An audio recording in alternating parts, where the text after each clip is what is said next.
Hey, I just got back from Imaging USA teaching a class there, and one of the questions that came up was how to sharpen images for different outputs, whether it's going to press or magazines or newspapers, things like that.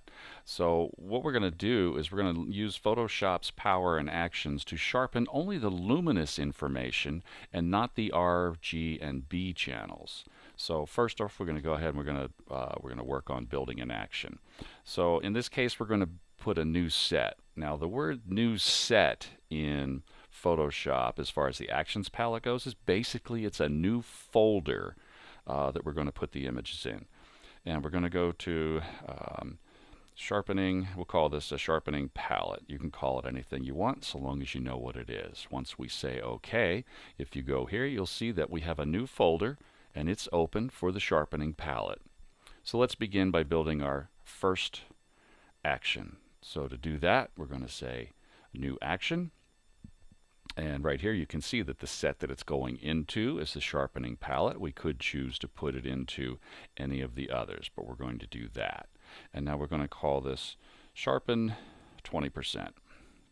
And the reason I call it 20% is once you start working with these, you'll know which ones will be for which thing. In this case, normally use sharpen 20% for family and people photos, and when I'm going to the either my inkjet printer or sending it out to the lab. Once we've got these set, we can say let's record this, and notice that the red record light is on at the bottom of the actions palette. Now in Photoshop, we can go up to the first thing we want to do actually is make sure that we have a flattened image. So we'll go to the bottom of the palette there in the layers palette, we'll say flatten the image. This will make sure that the final sharpening ends up on the image that we're sending off. We'll go to filter, sharpen, unsharp mask. Now these settings are going to look pretty high. We've got the amount of 500%, a radius of 1.5, 1.6, 1.7, somewhere in that neighborhood, and the threshold somewhere between 5 and 8. And if you look in your preview, boy, that looks really crunchy, but that's okay, so we'll say okay to that. If we looked in closer on this image, it really is just crunchy to craziness. But in this particular case, we do want that. We're going to go to Edit as the next step and fade the unsharp mask. Now, what that does is that gives us access to this mode here.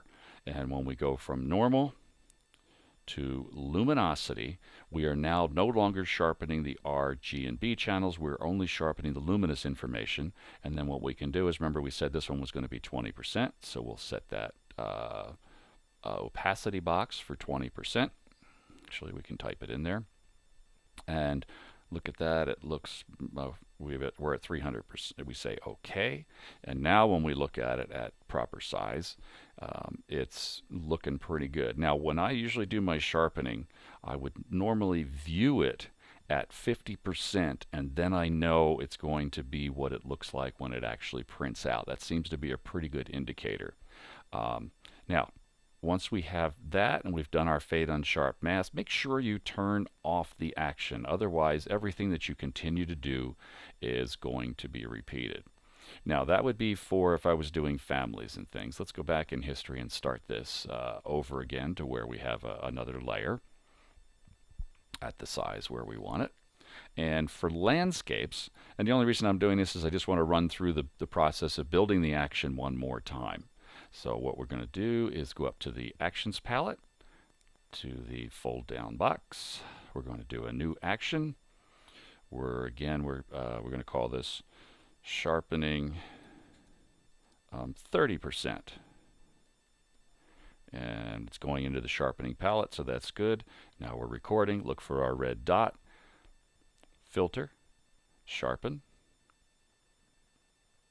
unsharp mask under the filter menu. We've got our settings right here. We say OK. Go back to Edit, Fade Unsharp Mask, change the mode to Luminosity, and now change our amount to 30%. Say OK. Stop. Oh, what did we do? We forgot to do one thing there. So we're going to go back into the menu there, we're going to turn on it again, and then we're going to make sure that we flatten the image as part of the action. And now we turn it back off, move the flattened image into the place where it needs to be. So now it'll start off the action. So you can see if you make a mistake as you build them, you don't have to start all over again. You can just put it back together where you want it to be. So that would be normally my 30% or 25 to 30%. And you need to experiment with this stuff and not just believe what I tell you. So you can do test strips and send out a set of strips with different sharpening amounts applied to them using this system, and then you can pick the ones that you like for your stuff. In this case, from 25 to 30% is usually for scenics that are like this. And then as we move into print, for magazines, I'm usually at least 30% for sure. And then if I'm sending out to newspapers, I go out to 40%. Now the reason for that is magazines have a wider ink spread. The paper is more porous and the ink spreads out, so it needs to be sharpened more to begin with. And of course, newsprint is very, very porous and very big. The ink spreads out, and we can get really sharp images by doing that. So I hope this little tutorial has been helpful for you, and you can build your own sharpening palette and suite.